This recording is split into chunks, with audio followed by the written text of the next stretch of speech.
കത്തോലിക്ക സ്കൂളിൽ നടന്ന തീവ്രവാദി ആക്രമണത്തിൽ നിന്ന് കുട്ടികളെ രക്ഷപ്പെടുത്തിയ വൈദികൻ ശ്രദ്ധേയനാകുന്നു. നൈജീരിയയിലെ മഗുർഡി ഗ്രാമത്തിലാണ് സംഭവം. ഇവിടുത്തെ ഹയർ സെക്കൻഡറി സ്കൂളിലെ പ്രിൻസിപ്പൽ ഫാദർ ഇമ്മാനുവലാണ് കുട്ടികളെ ആക്രമണത്തിൽ നിന്ന് രക്ഷപ്പെടുത്തിയത്. ഇക്കഴിഞ്ഞ ദിവസം രാത്രിയിൽ സായുധരായ സംഘം സ്കൂൾ കോമ്പൗണ്ടിലെത്തി വെടിയുതിർക്കുകയായിരുന്നു.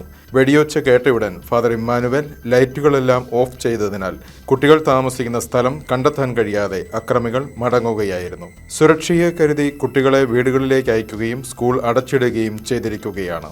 സമാനമായ സംഭവം ആവർത്തിക്കപ്പെടാൻ സാധ്യതയുള്ളതിനാൽ ഭീതിയിലാണ് സ്കൂൾ അധികൃതരെന്ന് മാധ്യമങ്ങൾ റിപ്പോർട്ട് ചെയ്തു.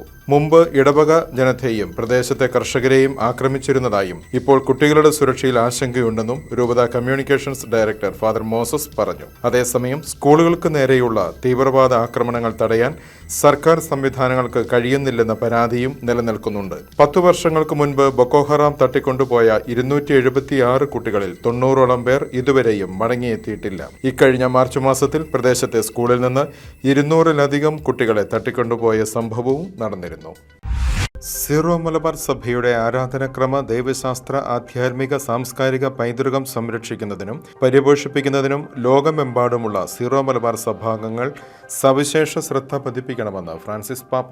സീറോ മലബാർ സഭയുടെ മേജർ ആർച്ച് ബിഷപ്പായി സ്ഥാനമേറ്റതിനു ശേഷം വത്തിക്കാനിൽ ഔദ്യോഗിക സന്ദർശനത്തിനെത്തിയ മാർ റാഫേൽ തട്ടിലിനെയും മെത്രാന്മാരുടെ പ്രതിനിധി സംഘത്തെയും സ്വീകരിച്ചതിനു ശേഷം വൈദികരും സമർപ്പിതരും അൽമായരുമടങ്ങുന്ന റോമിലുള്ള സീറോ മലബാർ സഭാംഗങ്ങളെ വത്തിക്കാൻ പാലസിലെ കൺസിസ്റ്ററി ഹാളിൽ അഭിസംബോധന ചെയ്ത് സംസാരിക്കുകയായിരുന്നു പാപ്പ. പൗരസ്ത്യ സഭകൾക്കായുള്ള കാര്യാലയത്തിൽ മേജർ ആർച്ച് ബിഷപ്പിന് മെയ് 15 ഔദ്യോഗിക സ്വീകരണം നൽകും. ഇരിങ്ങാലക്കുട രൂപതയുടെ ചരിത്രത്തിലാദ്യമായി നടത്തപ്പെടുന്ന ദിവ്യകാരുണ്യ കോൺഗ്രസ് മെയ് 19 ഞായറാഴ്ച ഇരിങ്ങാലക്കുട സെന്റ് തോമസ് കത്തീഡ്രലിൽ നടക്കും. കേരള സഭയുടെ നവീകരണത്തിന്റെ ഭാഗമായും ഇരിങ്ങാലക്കുട രൂപതയുടെ സുവർണ ജൂബിലിക്ക് ഒരുക്കമായുമാണ് ദിവ്യകാരുണ്യ കോൺഗ്രസ് നടത്തുന്നത്. രൂപതയിലെ 60,000-ഓളം കുടുംബങ്ങളിൽ നിന്നും തെരഞ്ഞെടുക്കപ്പെട്ട 25,000 പേർ ദിവ്യകാരുണ്യ കോൺഗ്രസിൽ പങ്കെടുക്കും.